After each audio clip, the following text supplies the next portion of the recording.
Hello guys, and in this tutorial I will show you how to cancel a Squarespace website subscription. So in order to do this, first of all, open any browser on a PC and log into your Squarespace account.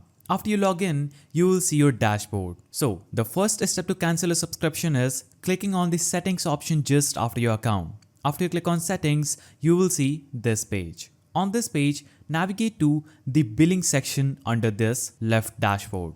Click on billing and you will see three options: payment information, subscription and invoices. So choose subscription. Now you will see your subscription for domains and website. So I'm going to choose website. Now all the subscription you will have for your website will appear on this page. On this page, click on the cancel subscription button just under any active subscription. So I currently have a trial subscription and I'm going to click on cancel trial and click on cancel trial again. When I click on cancel trial, my subscription will be removed from my Squarespace website. You can navigate to settings again, choose billings, choose subscription, and now you will see that I don't have any website subscription. And if you want to cancel a domain subscription, choose domains in this field, click on cancel domain and your domain subscription will be cancelled. So just navigate to the subscription tab and click on the website subscription, click on cancel and your Squarespace subscription will be cancelled. So that's the simple way to cancel your Squarespace website subscription. If you found this video helpful, please don't forget to give a like and thank you for watching this video.